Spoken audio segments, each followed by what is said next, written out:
Kantor Unit Penyelenggara Pelabuhan Kelas 1 Tanjung Uban, Kabupaten Bintan, Kepri, selesai digeledah penyidik tindak pidana khusus Kejari Bintan.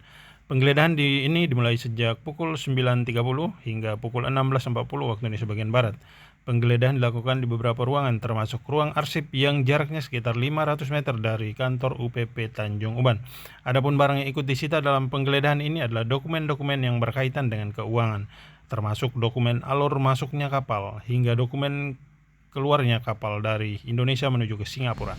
Kepala Kejaksaan Negeri Bintan, Rusmin, mengatakan penggeledahan itu dilakukan sebagai tindak lanjut dugaan penanganan perkara korupsi.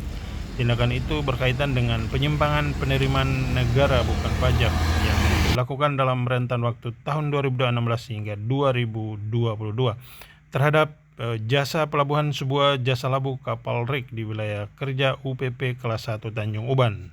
Atas penggeledahan ini, tim dari Kejari Bintan menemukan adanya korupsi sebesar 1,7 miliar rupiah. Penggeledahan itu dilakukan untuk ataupun sebagai upaya penyidik untuk mengumpulkan alat bukti agar bisa mengungkap secara terang benderang kasus ini.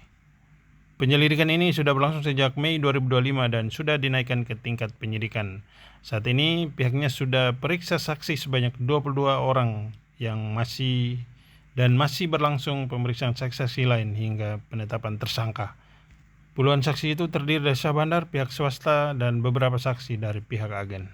Kami, tim penyidik Pitsus Kejaksaan Negeri Bintan, telah melakukan penggeledahan di kantor UPP Tanjung Uban.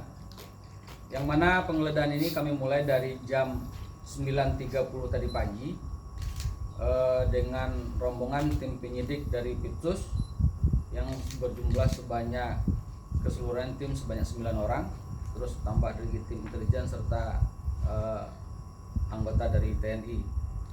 Adapun penggeledahan ini dilakukan atas adanya dugaan tindak pidana korupsi yang berkaitan dengan penyimpangan penerimaan negara bukan pajak yang dilakukan dalam rentang waktu tahun 2016 sampai tahun 2022 terhadap jasa pelabuhan sebuah kapal jasa labuh, sebuah kapal RIJ yang berlabuh pada wilayah perairan wilayah kerja KUPP Tanjung Uban, yang kemudian diindikasikan adanya perbuatan melawan hukum dalam penerbitan surat persetujuan berlayar tanpa adanya pembayaran PMBP ke negara, sehingga kami tim penyidik menemukan adanya potensi kerugian negara sebesar 1,7 miliar.